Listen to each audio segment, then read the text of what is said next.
दोस्तों, आप सभी का YouTube चैनल में स्वागत है।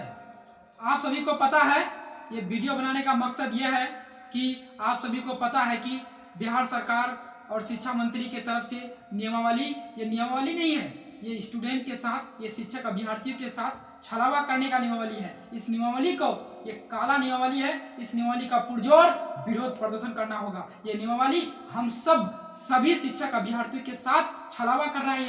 ये पूरे बिहार सरकार की एक गलत सोच और नकारात्मक विचारधारा के संकट में हम लोग को डाल दिया है। ये बहुत ही निंदनीय, इस नियमावली का पुरजोर विरोध और बहिष्कार करना होगा। ये ऐसी नियमावली, इस पुरजोर और बहिष्कार करने से नहीं होगा। एक भव्य आंदोलन और पटना के हर गली में शिक्षक अभ्यर्थी नियमावली के विरोध प्रदर्शन में बोलना पड़ेगा। ये नियमावली हम लोगों के जीवन के साथ छलावा करने का नियमावली है। हम लोगों के जीवन में, हम लोगों के जिंदगी में छुरा घोंपने का काम किया है। ये सरकार ये नियमावली लाकर अपने बहाली को 4 से 5 साल और तक डिले करवाने का मकसद है। इसलिए और जब सरकार के सोच में नियमावली लाना ही था, तो ये ऐसी रणनीति क्यों था जिसमें से बहुत सारे शिक्षक अभ्यर्थी ये सोच रहे हैं कि हम लोगों को जब 4 साल से 5 साल से सड़कों पर इंतजार करवाए बिहार सरकार, फिर भी तो हम लोग स्टेट, सीटेट, बीटेट पास करने वालों को क्या लाभ मिला,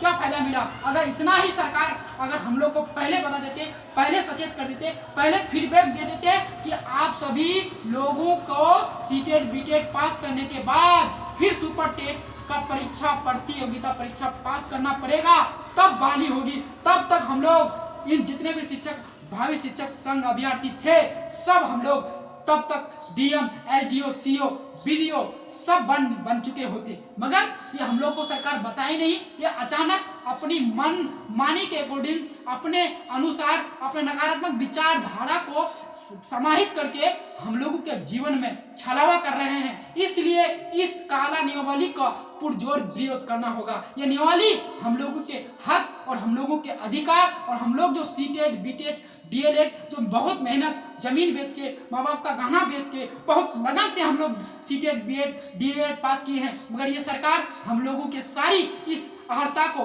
बर्बाद कर रही है, व्यर्थ में जा रहा है। ये सरकार हम लोगों के जीवन को छलावा करने का कोशिश कर रहा है। इसीलिए मैं पूरे बिहार के जितने भी शिक्षक अभ्यर्थी है, अब घर में रुकने की जरूरत नहीं है। अब आपको पटना के गलियारों में घूमना पड़ेगा और ये भव्य महाआंदोलन करना पड़ेगा, तभी हम लोगों की हक और तभी हम लोगों का मांग को सरकार बदलेगा। देख लीजिए, झारखंड में सरकार को मजबूरन इतना भव्य आंदोलन हुआ तो नियमावली में परिवर्तन करना पड़ा। इसी के साथ में पूरे बिहार के जितने भी शिक्षक अभ्यर्थी है, आप सभी से मेरा विनम्र अपील है, गुजारिश है कि अब हो जाइए तैयार। जंग ऐलान शुरू हो चुका है। अब घर में रहने की जरूरत नहीं है। अब आप समूह को इस नियमावली का विरोध प्रदर्शन करना बहुत जरूरी है। अगर ये सही नियमावली रहा तो हम लोग सुपर टेट में भी धांधली होगा।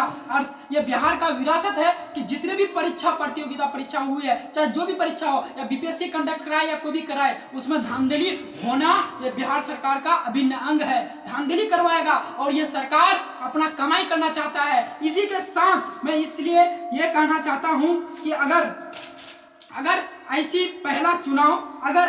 पहले चुनाव हो, उससे जीतने के बाद, अगर ऐसे ही पहले चुनाव हो और उससे जीतने के बाद बीपीएससी से परीक्षा पास करने के बाद मंत्री या मुख्यमंत्री बनाया जाए तो क्या होगा?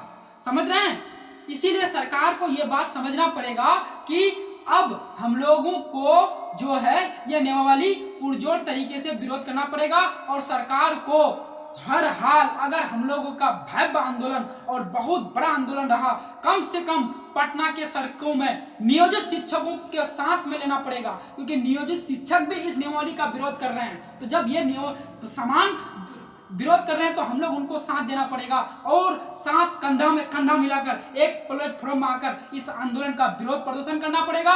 इसी के साथ जितने भी भावी शिक्षक संघ, पूरे बिहार के जितने भी अतिरिक्त जिला के जितने भी शिक्षक अभ्यर्थी है, आप सभी से मेरा विनम्र अपील है, गुजारिश है कि भैया लोग, आप लोग पूरे रोड पे आइए। और घर में रहने की कोई जरूरत नहीं है, अभी घर में तो जिंदगी भर रहिएगा। अगर अपना हक और अपना अधिकार लेना है तो सड़कों पे आइए। ये सरकार हम लोगों को ये 4 साल से सड़कों पे इंतजार कराया, आखिर फिर क्या फायदा हुआ? हम लोग को क्या फायदा मिला? अगर सरकार को ऐसा ही करना था तो पहले हम लोगों को सचेत क्यों नहीं किया? इसी के साथ मैं अपने वाणी को यह विराम देता हूँ।